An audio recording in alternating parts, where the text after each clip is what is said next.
worry about it. This isn't going to translate well to video. It's going to be winging it. So, you know, I mean, we have material to cover, but again, it's a little less of, you know, here's how absorption works. It's more, here is a piece of software that helps us do our jobs, but we're going to break it, but we'll be comfortable with it. And if nothing else, just getting a better sense of organization of satellite data so that for those of you who aren't familiar with it, it becomes a little bit more approachable. Okay, so I thought some context would be useful rather than just a guy coming in saying, this is awesome software, you should use it, why this is important to our field at large.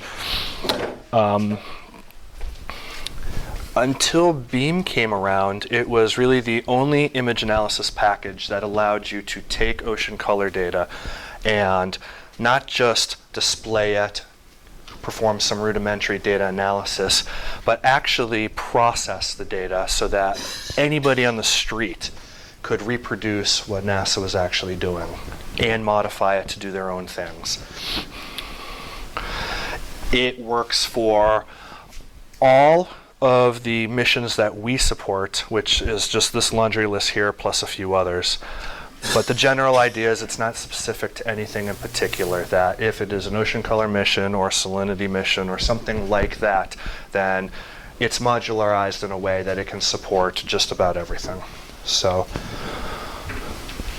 yeah, data and imagery. So here's what I wanted to really drive home is in the CZCS area, which is the proof, the lab, let me apologize for something. This lab is coming before, you know how to get to top of atmosphere, level 1B, but you haven't had the really brutal lectures on atmosphere correction yet. So what is actually going to be happening? So we're kind of leaping forward to Wednesday a little, those lectures are on Wednesday. And some of this, we'll walk through it, but if you've been focusing on the in-water stuff and a little less of the top of atmosphere orbiting stuff, then I'm probably going to use a couple of terms or a couple of missions that may not be immediately familiar to you. Please just jump in. I mean, so let's back way up. CZCS and CWIFs, everybody familiar with those? Okay. So CWIFs is the Cadillac. CZCS was the proof of concept. There were no common tools to display ocean color data or reproduce the products. And so SeedAss was conceived of as a way of getting past this part, which is most satellite agencies don't provide the tools to act. And in fact, NASA's guilty of this for a lot of their other missions. They don't allow the end user to actually do anything with this work. So I mean, think about the, Curiosity on Mars. Do we have access to that data? Are we analyzing it? Are we doing anything with it? Not really. I mean, the science team that's involved with that gets first crack. And that is contrary to how a group like ours wants to operate. And we want to make sure that as soon as the first image is sent down to Earth, that any one of you can download it and start doing something with it. We're not saying it's necessarily good at this time, but that this should be open source, common for everybody. So, and that is what made SeedAss back in the 90s groundbreaking. It was the first time anybody could reproduce what the agency itself was doing. So conceived of in the 90s, where we are now is, well, let me back up.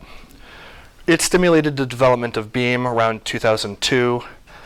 It was originally built on IDL, but where we are now is a merger with Beam over the past 2 years or so. So has everybody heard of SeedAss and Beam before? So I'm jumping in with both feet in the sense that we just met. And already I'm talking about stuff that is probably contrary to everything you've heard so far. So again, bear with me here. SeedAss and Beam both familiar? Beam? Okay. Okay, yes. So SeedAss, in all honesty, over the time span from the mid-90s through 2012, suffered with time. It was built on IDL, and we had a lot of good developers, but instead of repackaging it to be modern. There were just band-aids put on it over and over again to get it to do new things and better things. So it was really revolutionized once Brockman Consult, who is responsible for maintaining Beam, and the SeedAss development team started working together. SeedAss has all of the firepower of the algorithms and the data processing behind it, but Beam has this very, very nice Java front end that is far more modern than anything was created by our group in IDL. So we're at a merger now, too. So we have the look and feel of Beam in SeedAss, but the functionality and processing capabilities of the original SeedAss. It was released in 2013. And like I said before, this is my reminder just that things will not necessarily work seamlessly today. Even though you are getting the first blast through this, they're not going to work tomorrow when this is a little bit more refined anyway. So let's not worry about that. And yeah, you're going to have questions and things that I'm not going to be able to answer. So let's just roll with that. All right, so this is my reminder that I actually brought a poster that some of my staff put together. What's really nice about it is it's going to show you what can be done with the software at a level that we're not going to get to today. So there are, I will walk through a couple of the neat things just to kind of inspire you to say, whoa, if I really want to get into this, there are things that I can do. But some of these imagery, we don't have enough time to get to today. But it's back there behind Kurt, and I encourage you to study it as you have time. So at this point, you might, entering the remote sensing field, ask yourself, well, which one should I use? So I have a couple of slides here just to provide a background before we jump in to actually playing around it with a bit. What's similar and what's different between the two? So they both use the same module-based architecture. They try to coordinate their version releases, and they do a good job of making sure that all of the modules and tools are common between them. Okay, so if you know how to manage layers and masks in one, you're going to know how to manage layers and masks in the other. But there are a couple of differences. I'm going to focus on the differences in SeedAss. The main one is that top one, is that you have the science data processing software in here. So we're going to spend a little bit of time in the morning just playing around with the visualization part, but what I'd like to do in the afternoon is start talking about data processing and running a couple of examples there and showing how you can do it both through the software itself and from the command line, because somewhere down the road you may be inspired to say there are 3,000 files I want to process on my own, and you're not going to want to go in and click all the buttons by hand to do that. So SeedAss has a few additional file readers. There are a couple of actual modules that we have added and a couple of different functions and filters. You will also notice that there's a couple of customized differences between common menus here. And we do not have the ESA processing modules in it at all. So, but they are compatible with each other. So if you were to save a session in one, you can load it in the other. And this is really probably the most important thing of these 3 slides. You're not hurting our feelings if you pick one or the other.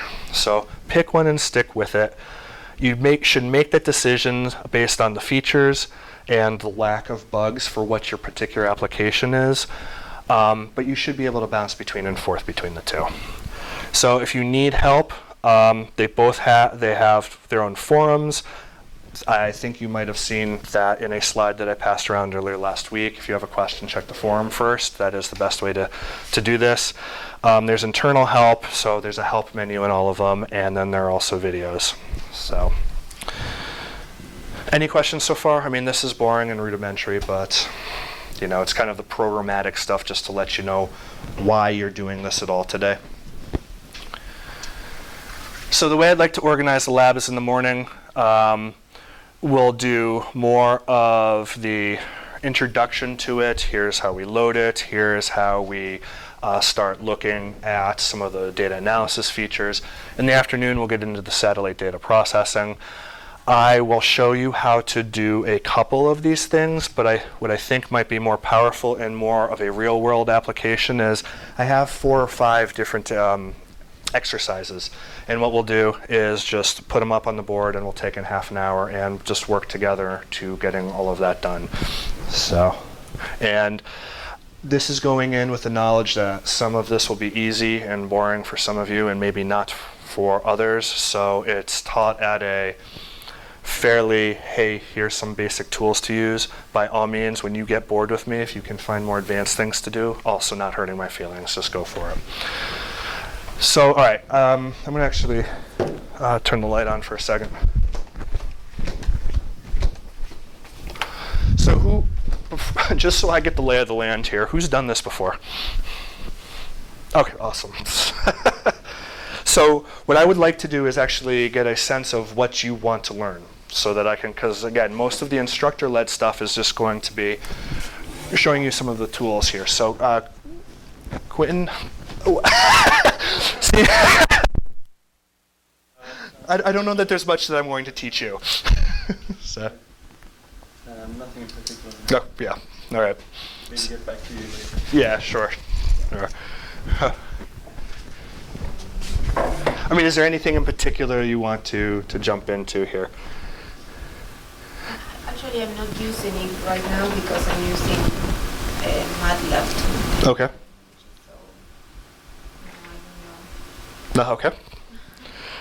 So I have never used it before. Okay. I've just heard about it, so basically I know that it could be used for a determination of chlorophyll concentration. Sure. Okay. I want to know how to process lots of images at the same time, not one. Yep, okay, good. So we'll make sure to do that in the afternoon. Okay.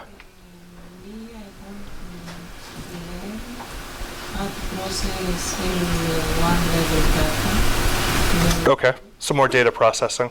Yep. All right. So I haven't recovered from my jog this morning, so I'm not ashamed to say that I'm hot.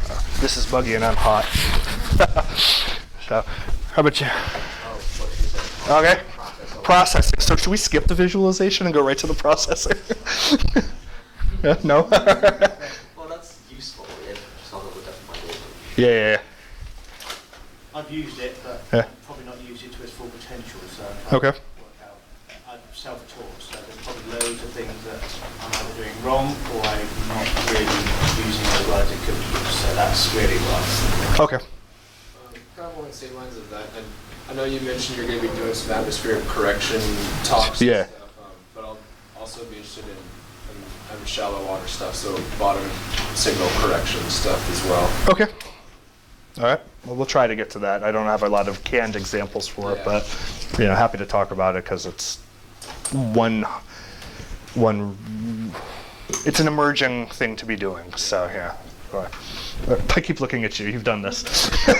So, I've actually never heard about this before this class, so Oh, okay. basically open to learn anything about it.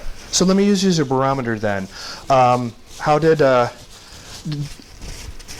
based on what we've talked about before, is it clear what all of the hubbub is on this in the first place? Yeah. Okay. I think I just want to come out with an understanding of the capabilities and limitations so I can ask the right questions. All right. and play out. Sure. I'm going to second a couple of people's things. First of all, what Kelsey just said. Yeah. And second of all, I'd like to be able to feel comfortable snagging a bunch of images off the site with atmospheric correction. Yep. To analyze elsewhere. Okay. Yeah. And actually, be able to do. Got it. Okay. I never used to interface before. Okay, so we have a solid dynamic range here of expertise. So, is it fair to say that some or all of you at least will try to incorporate some remote sensing into your work at some point then? Or is there anybody here who is just not going to use it in any capacity?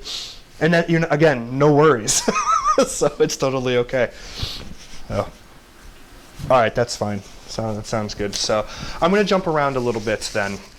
I think just to try to touch on all of that. So, and let me just calibrate myself here. Looking quickly where we are. Okay, got it. So let's start with this.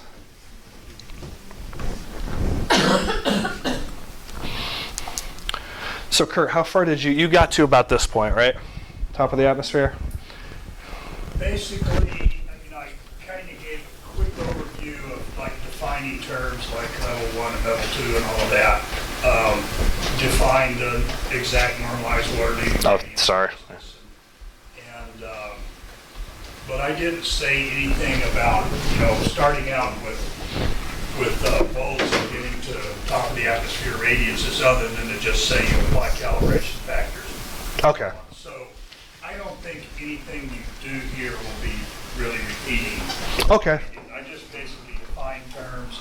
That's excellent. Normalized water leaving gradients, and then said Jeremy's going to tell you how to get from the top of the atmosphere to that. Yeah, and so we're going to apologize in advance for that lecture, which will come. We're going to need a break in the middle. Kurt and I will be talking about stuff while we're teaching.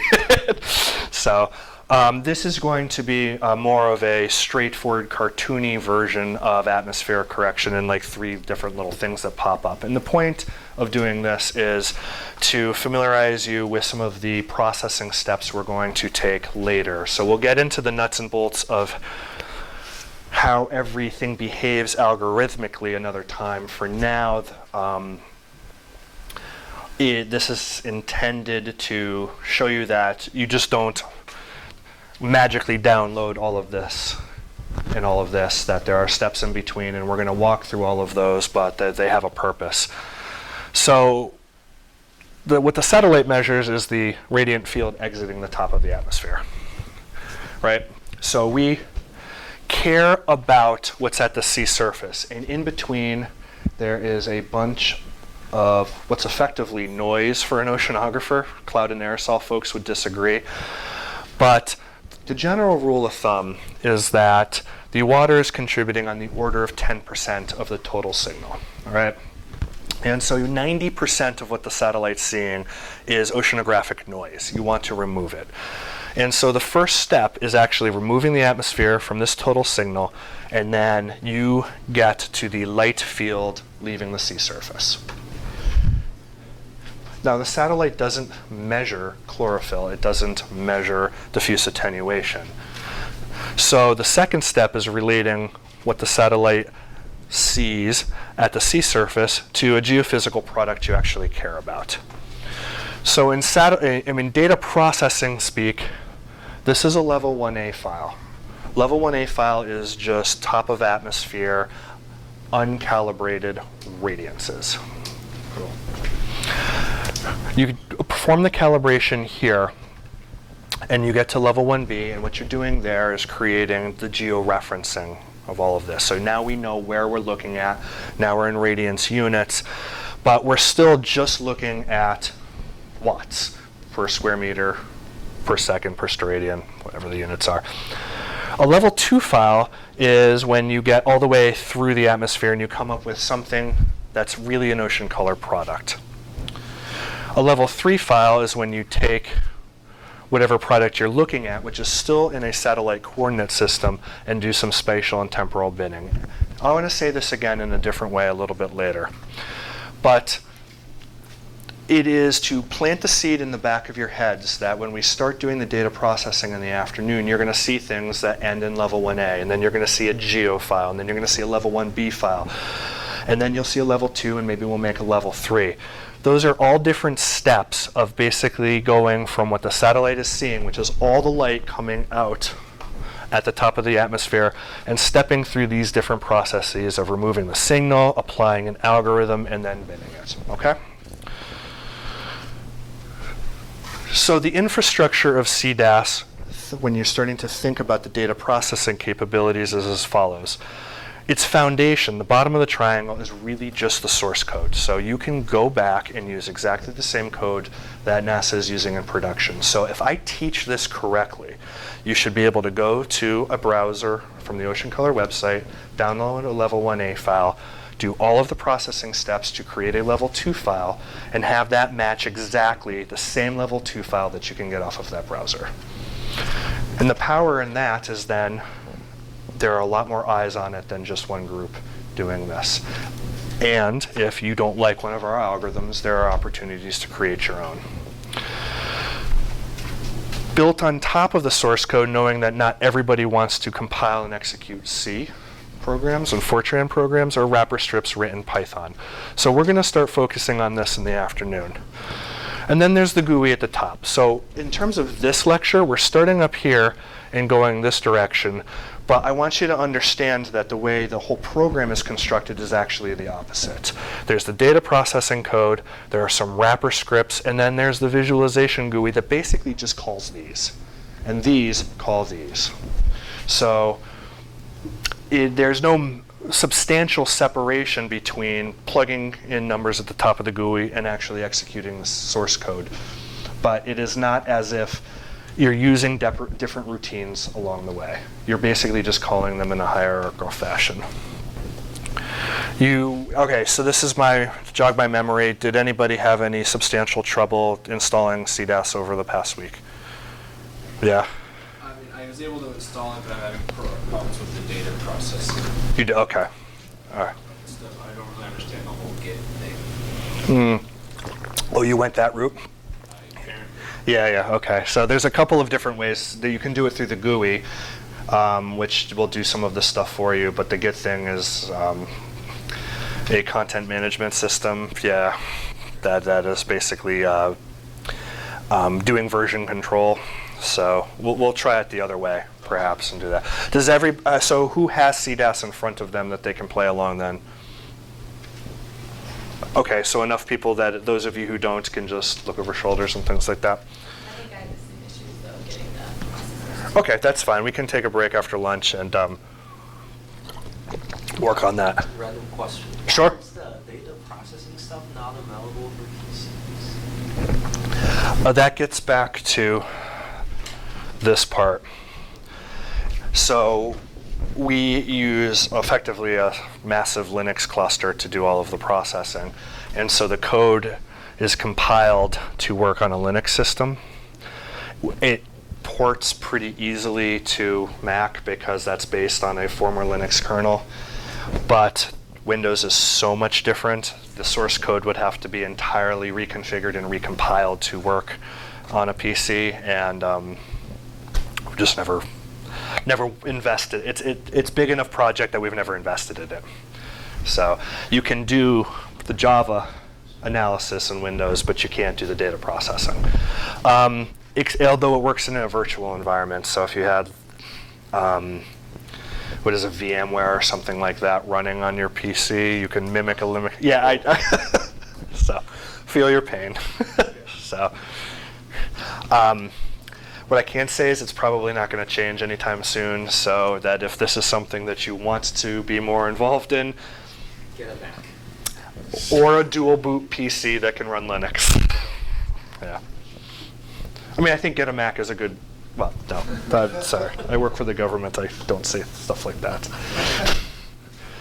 So we're not going to spend a whole lot of time on this, but just so that you understand the files that we will be looking at, they are in, the examples I'm giving you are HDF files because they're examples that I've used well in the past, but we've migrated entirely to NetCDF.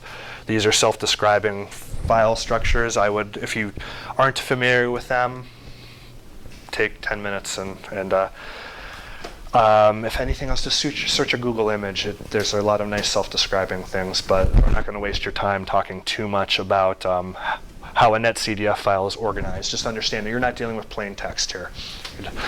But it's effectively just chosen because each file is self-contained. Think of it basically this way.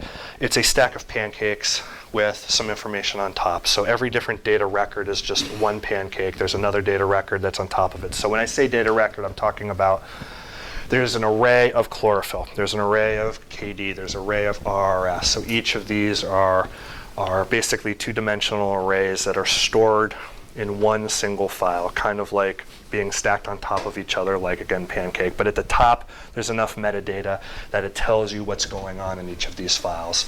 So it is nice that most computers and most operating systems know how to read these, but also that if you just found one on the street, it has enough information inside of it to tell you exactly what it is. You can store information like when the data was processed, how it was processed, what calibration files were used, and so forth. Things that, and it allows internal compression, and this is just stuff that you can't do when you're dealing with text files. All right, we'll come back to SeedAss resources. I am going to jump way ahead for one slide.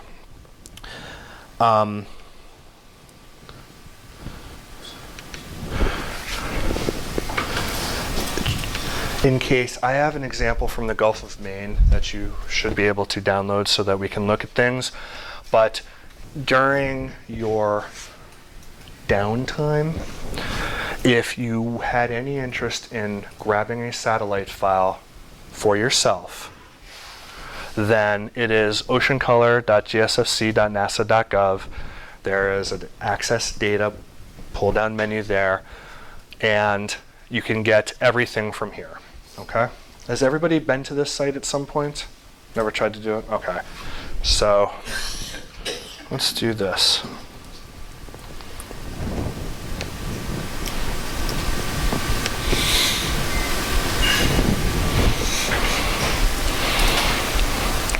And the reason I thought I'd jump ahead here is almost everybody expressed more interest in learning how to process data, knowing that they could probably on their own figure out how to do the data analysis. This is, for now, our front page at oceancolor.gsfc.nasa.gov. If you go over to data access here, you'll see there's a level 1 and level 2 browser. Again, that gets into the data file formats that we were, or data processing levels that we were talking about. And that brings you to the page that I just showed you on the PowerPoint slide. So if you wanted, during a break or whatever, to look for imagery in May, the first week of May, in the Gulf of Mexico for Aqua and Terra, Aqua is shown by default. If you want to add Terra to it, you click on that button, you reconfigure the page, you find the date and time you're interested in, let's say May 6th. You reconfigure the page. You can click on the region of interest and the data appear. And it's running a little bit slow, but eventually what you would be able to do is click on the image, and then you can download the file. You can. I wouldn't recommend going from level 0, but you can get the level 1A to process, and you can get the level 2s here. All right. I went through that quickly, but it's a fairly intuitive process. So we'll get back to this in the afternoon. It was simply jumping ahead in case you were less interested in the satellite GUI part of stuff. So, all right, back to the presentation. Let's do, that's not what I want.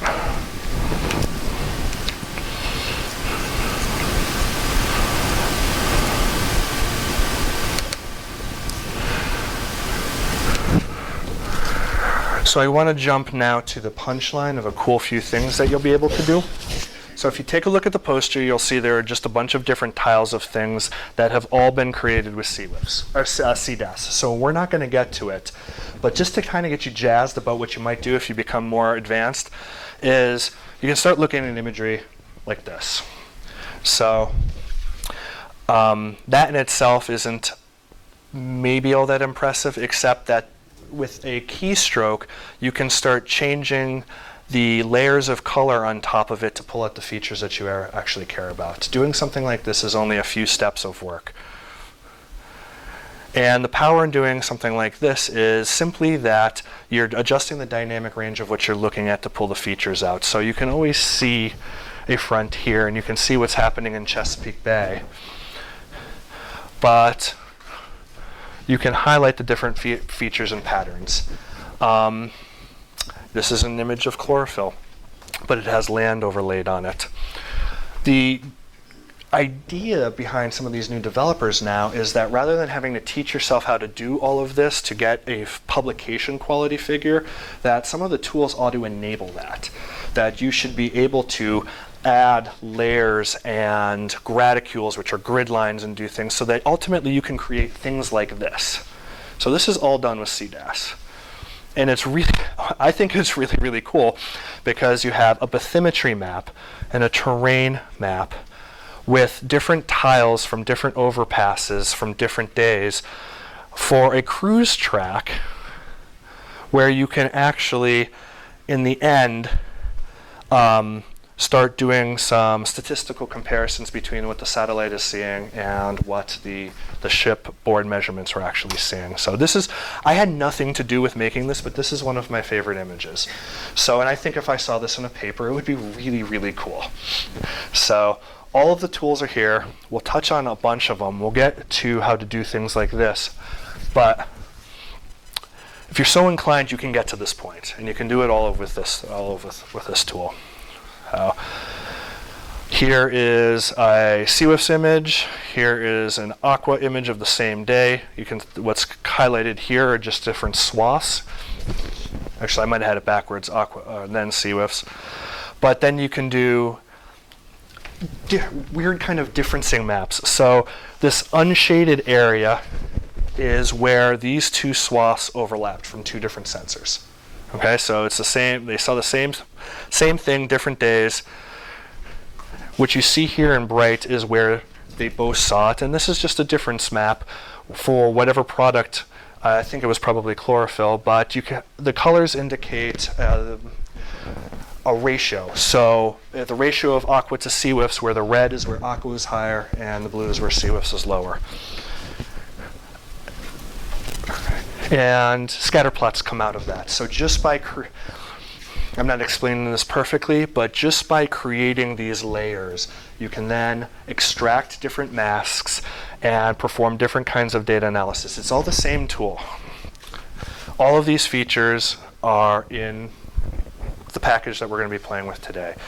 So maybe I'm not putting my best salesman face on here, but the general idea is that there's a lot of power in the data analysis that you can do with this. You could not do this 3 or 4 years ago with the old version of this. This is because of the collaboration between Beam and SeedAss. So, and I think with that, we should just get started. So, a couple of other things. Please feel free to ask me questions as you explore the poster if you have time to do so. But I mean, the sky is really the limit in terms of the capabilities that we have here. So any questions so far, or at this point do you want to just get going? Stop talking to me. All right. So,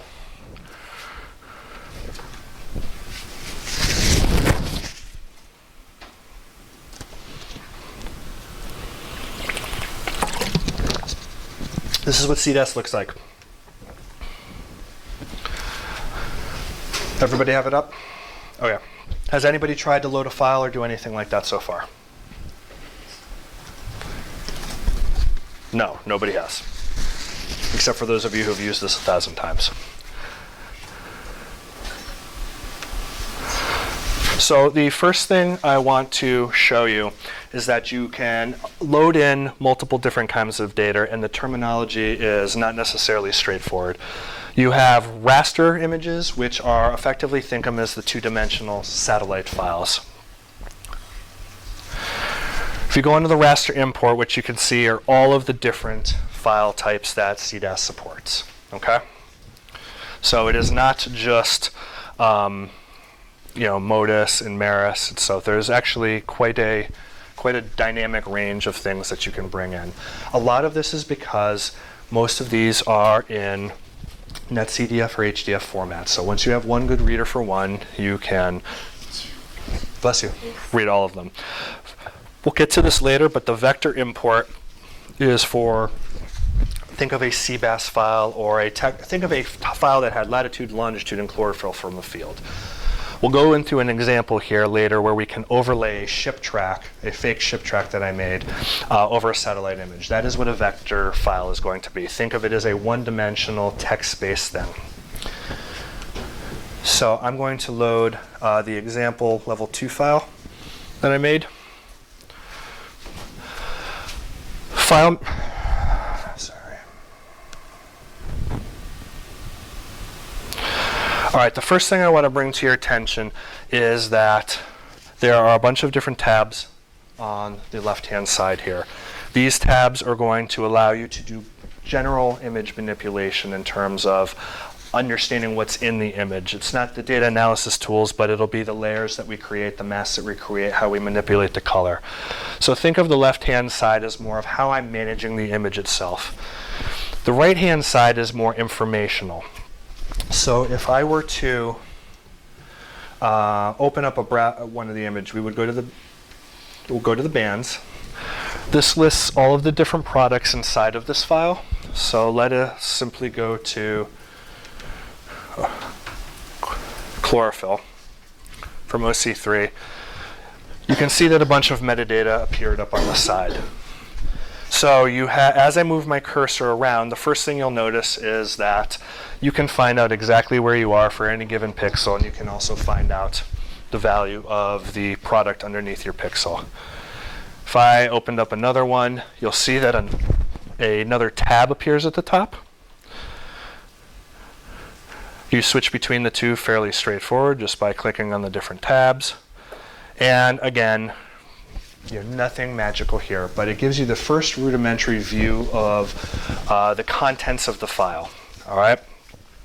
So walking through what's up here on the left, the metadata is, again, the information on top of each file. So if you had interest in anything particular about any one of these bands, this is where you can find out a little bit more about it. So this is useful when you're first learning what a product might be. So in this example, I'm highlighting the chlorophyll image here. What I'm learning is that this is the reference that describes it. If I wanted to go back to first principles and understand the paper, this is how the information is stored. So if you were unclear on what the units were of any particular measurement or what it actually meant, the information is available in the file here, okay? And this is powerful for a new user because you might see, well, I have 3 different chlorophyll values in this file. What are the differences between the two?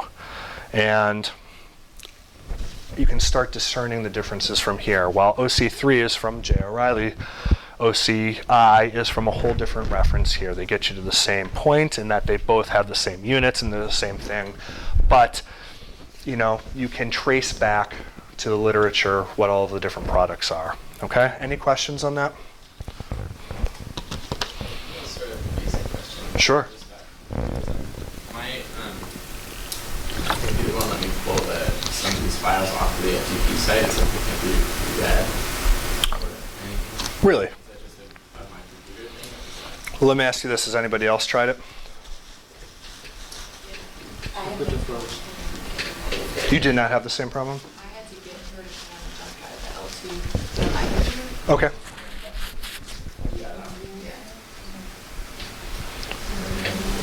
How about this side of the room? Anybody over here? No problems? Okay. I couldn't find the files. What's that? I don't know where to find the files to. Where did you download them to? What's that? I don't know. Okay. So why don't we take a 5-minute break to make sure everybody can actually get the files that we're talking about. It worked off the flash drive, so do you want to take a moment to pass that around?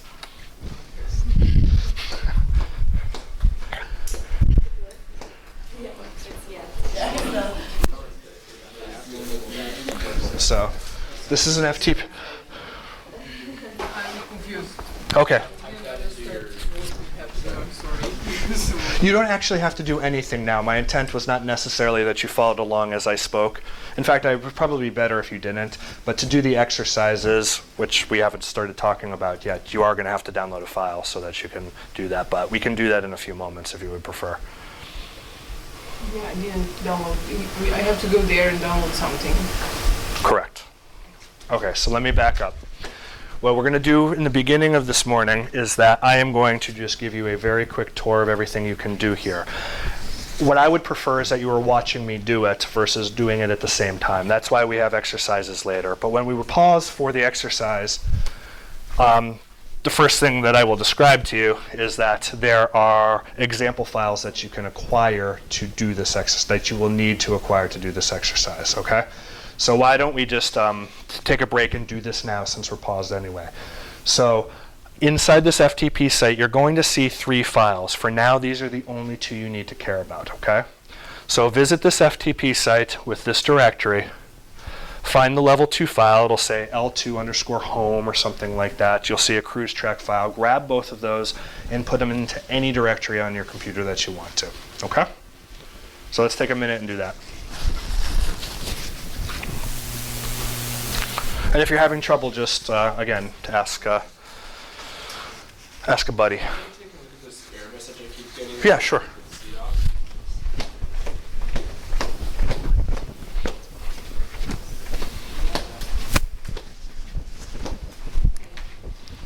All right.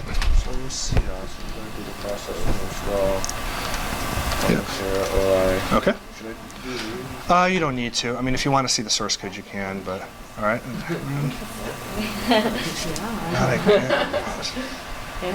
Oh, okay. I know what this is. Creates an RY map using a magic And I tried looking up in the forum, but I couldn't really. I think what this probably means is that you don't have Git installed. I installed Git last night. You did? Okay. I think that's what this. Maybe You were being a Git last night. Yeah. Okay. So yeah, and you went through the installation process? Yeah. All right. Well, then I don't I need didn't notice that it said. Because I don't have Mavericks. This is Mountain Lion. So Okay. maybe that probably. Yeah. Why don't we try? Yeah, let's try that.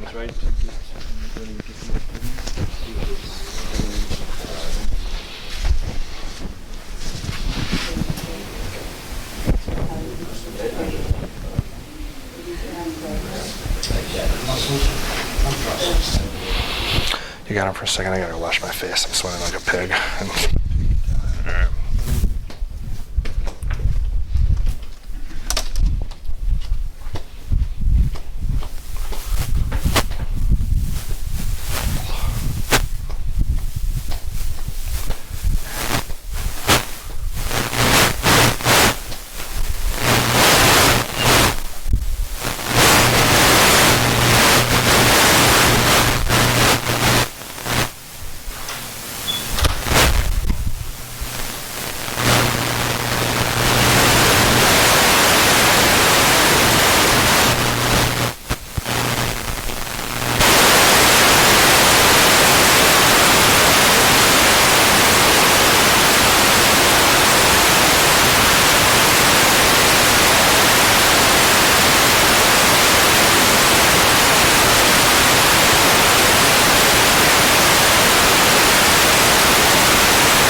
right, does everybody have SeedAss up and running and that level 2 file in the cruise truck downloaded? Let me say, does everybody not have that? Okay, so let's not do anything active on the computer. Let's go through a couple of steps here. Then I'm going to put an example up, and then you have total free reign. We're going to come back to masks and layers in a second. Let's talk about color and navigation at this point. All right. You'll notice that there's a little rosette wheel up here. This rosette wheel allows you to control where you are in the image. So this bottom is a zoom. The arrows allow you to move things around. And if you're feeling absolutely nuts, you can rotate the image as well. I can't think of too many good reasons to do this, but there you go.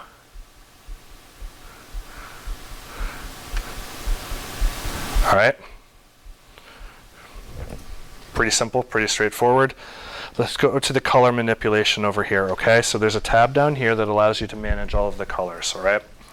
So what normally happens in the satellite world is that there are standard color bars associated with certain data products. They're chosen either for legacy reasons or heritage reasons, or because certain color bars actually show the dynamic range of the observations that you want to see pretty well. So in all of the metadata associated with SeedAss and the satellite file, you'll notice that there is a standard color bar that is going to pop up. However, this isn't telling you a whole lot about what's going on here.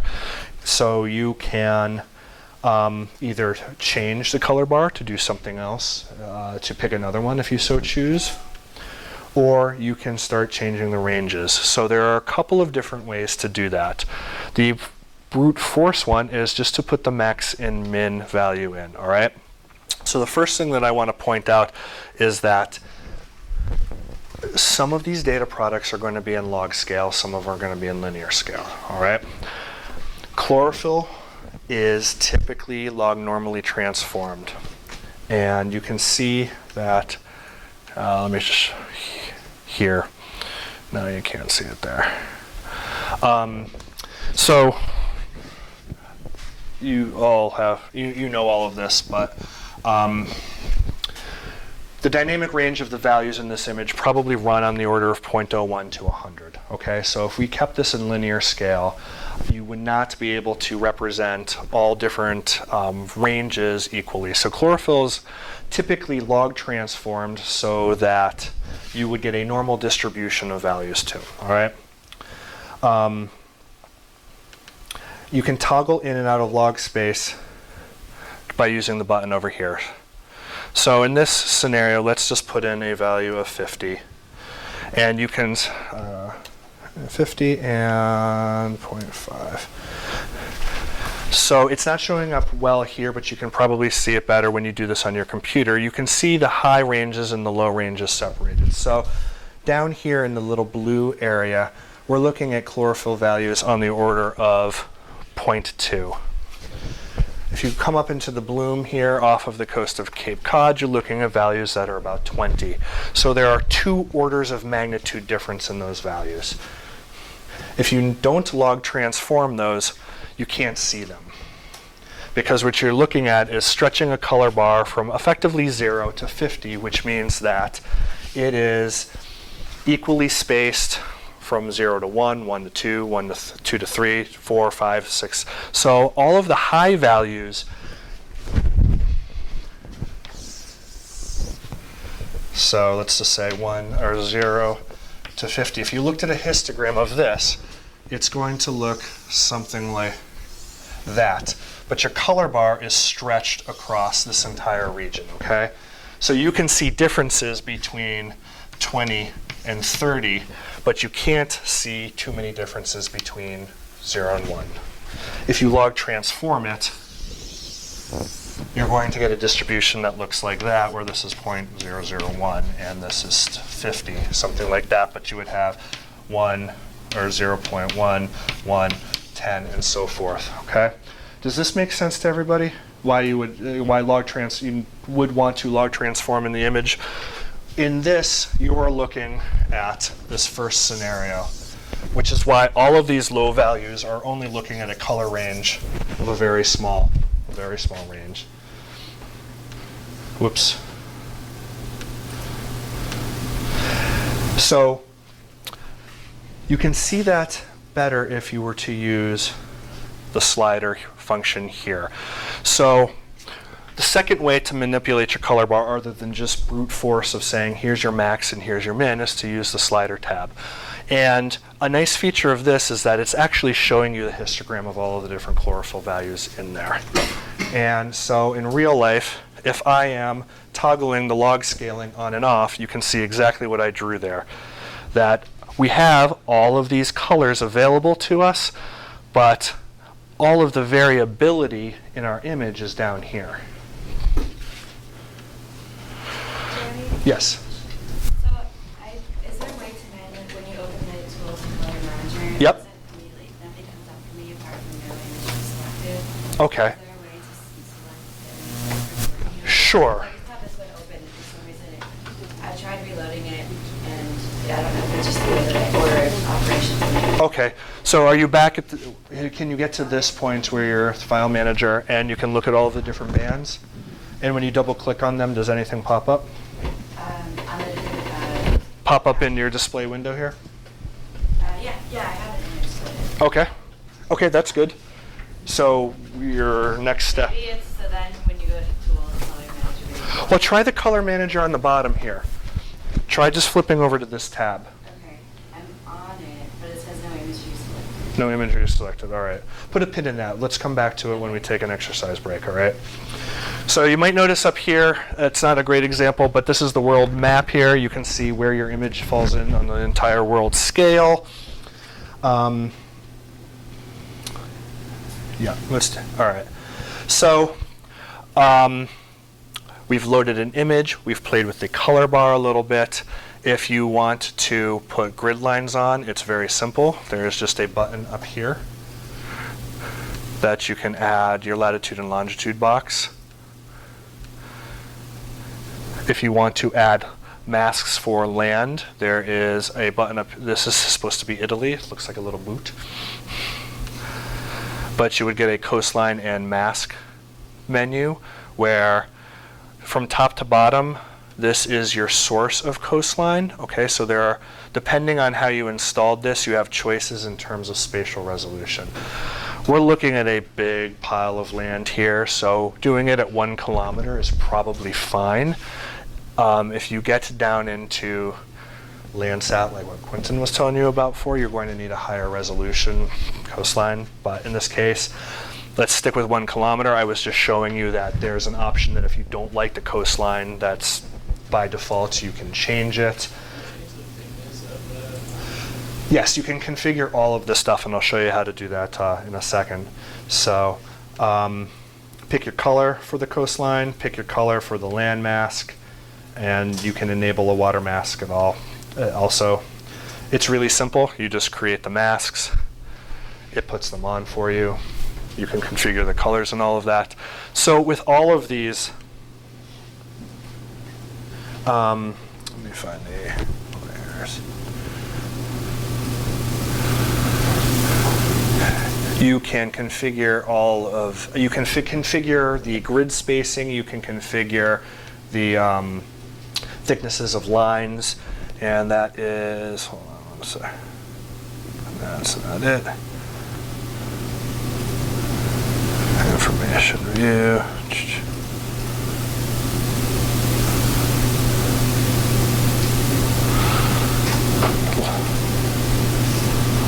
There. Hold on, let's come back to that while I remember how to do it. All right, let's do this.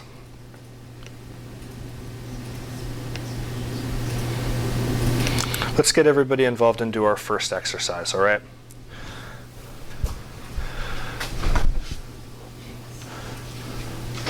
Since I've been doing all of the talking and it's time to start playing around, what I'd like you to do for your first exercise is to take the example level 2 image that I just did, find the chlorophyll product, and do what you can to recreate what you see here.